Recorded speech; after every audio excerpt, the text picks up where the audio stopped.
ناظرین، ریشمہ، گلشاد اور موہد، اب یہ پتہ نہیں مرد ہے یا عورت ہے، ان کے جو محبت برے جو خطوط ہیں وہ روزانہ کی بنیاد کے اوپر ان کی تعداد میں اضافہ ہوتا جا رہا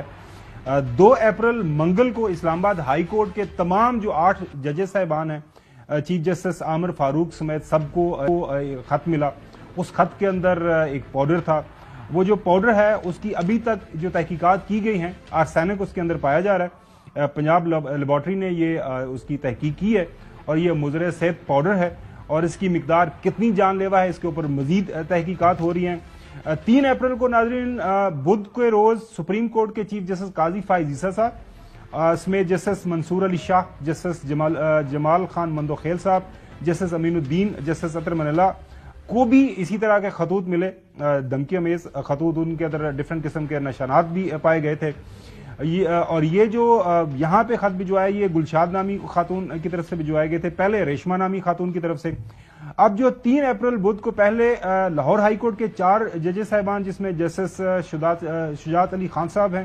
جسٹس شاہد بلال حسن صاحب ہیں، جسٹس عالیہ نیلم صاحبہ ہیں، اور جسٹس عابد عزیر شیخ صاحب جو ہے ان کو یہ خطوط ملے۔ اسی طرح 4 اپریل کو chief justice Lahore high court Malik Shahzad Ahmad Khan صاحب کو ایک خط ملا۔ آج جو ہے 5 اپریل کو لاہور ہائی کورٹ میں ایک بار پھر جسٹس علی باقر نجوی صاحب کے نام اسی طرح کا ایک دھمکی امیز خط ان کو ملا ہے، اور یہ خطوط جو پنجاب میں اب دوبارہ بھجوائے جا رہے ہیں لاہور ہائی کورٹ کے اندر، یہ موہد نامی ہے۔ اب موہد مرد ہے عورت ہے اس کا پتہ بعد میں چلایا جائے گا۔ اور اسی طرح گزشتہ روز یعنی 4 اپریل کو راولپنڈی کے ہی ایک ہی ڈاک خانہ سے وزیر اعظم محترم شہباز شریف صاحب، وزیر اعلیٰ پنجاب مریم نواز صاحبہ، ان کو جو 2 خطوط ملے، اور چیف جسٹس پاکستان قاضی فائز عیسیٰ کے نام ایک اور خط ان کے نام بھجوایا گیا۔ یہ تمام خطوط ایک جو دعویٰ کیا جا رہا ہے، ایک ناظرین آرگنائزیشن ہے تحریک ناموس پاکستان، یہ ان کی طرف سے یہ خط بھجوائے جا رہے ہیں۔ مزید اس کے اوپر تحقیقات ہو رہی ہیں ہر سطح کے اوپر۔ گزشتہ روز آپ نے سنا بھی محترم پرائم منسٹر صاحب نے جب کابینہ اجلاس شروع ہوا وہاں پہ اپنی جو اوپننگ ریمارکس کے دوران یہ بات کی کہ ہر سطح کے اوپر ہم اس کی تحقیق کریں گے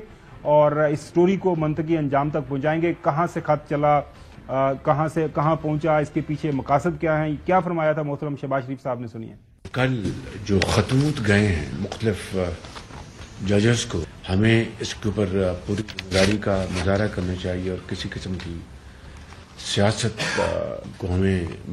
نزدیک نہیں آنے دینا چاہیے۔ حکومت پاکستان اس معاملے کی تحقیق کرائیں گے تاکہ دودھ کا دودھ اور پانی کا پانی ہو۔